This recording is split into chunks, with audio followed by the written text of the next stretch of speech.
Olá, o meu nome é Carol Faria e nessa série de vídeos eu estou respondendo as principais dúvidas das minhas seguidoras sobre o tratamento da síndrome do ovário policístico. E a dúvida de hoje é com certeza uma dúvida que você já teve. Carol, de onde vem ou onde nasce a síndrome do ovário policístico?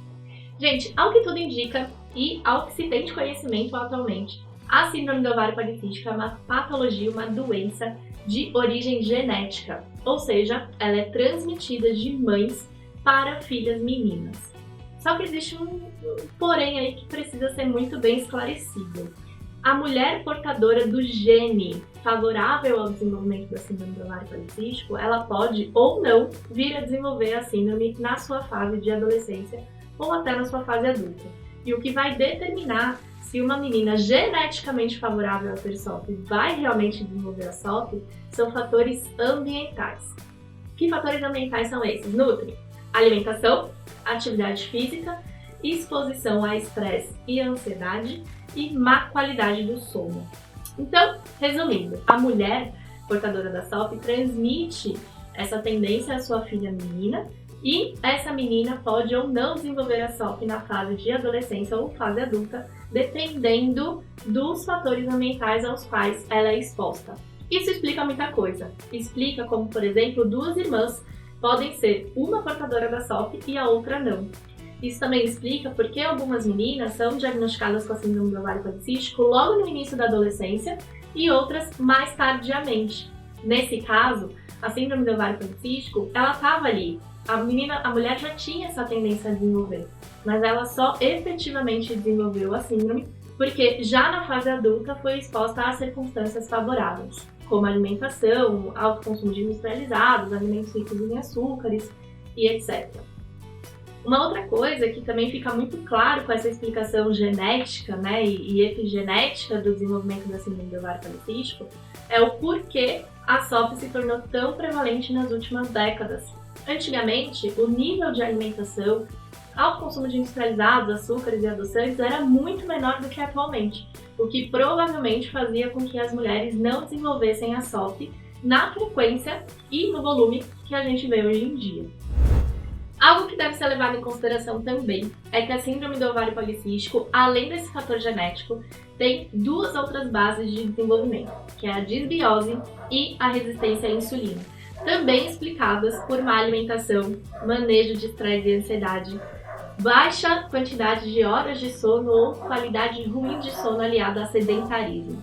Uma pessoa que dorme pouco, tem muito estresse, passa por muita ansiedade ou tem problemas ali no dia a dia em relação à atividade física, normalmente acaba desenvolvendo em algum momento da vida um quadro de disbiose, que é um desequilíbrio da microbiota intestinal.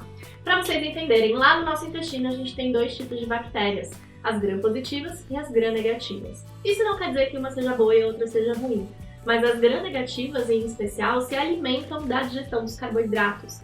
Então, sempre que você consome carboidratos simples, refinados, açúcares, massas, pães ou doces, isso se torna alimento para essas bactérias.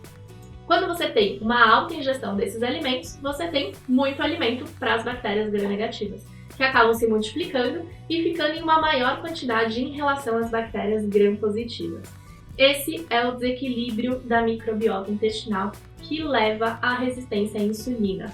E uma vez que a gente tem resistência à insulina, a gente tem uma dificuldade na absorção e na utilização do carboidrato como fonte de energia.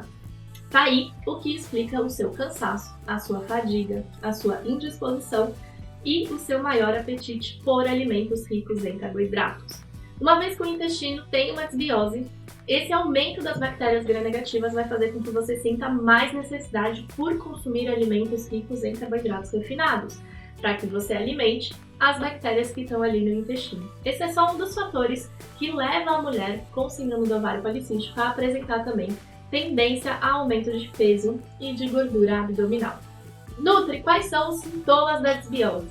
Gente, não existe um exame que seja feito para diagnosticar a disbiose. Ela é uma condição diagnosticada clinicamente, ou seja, através dos sintomas. Quais são os sintomas da disbiose?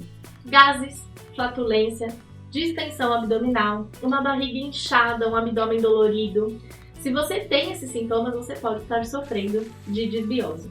E a única forma da gente conseguir resolver essa questão do desequilíbrio da microbiota intestinal é aumentar o consumo das bactérias gram-positivas através dos lactobacilos e dos probióticos, assim como dos alimentos que os contêm, né, como iogurtes enriquecidos, kefir, kombucha e algumas outras fontes de micro-organismos vivos, e também uma alimentação mais pobre em carboidratos simples e refinados.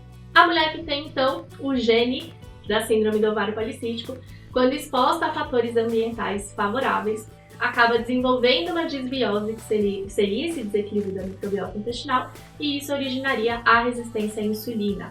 Resistência à insulina, dificuldade na absorção dos carboidratos.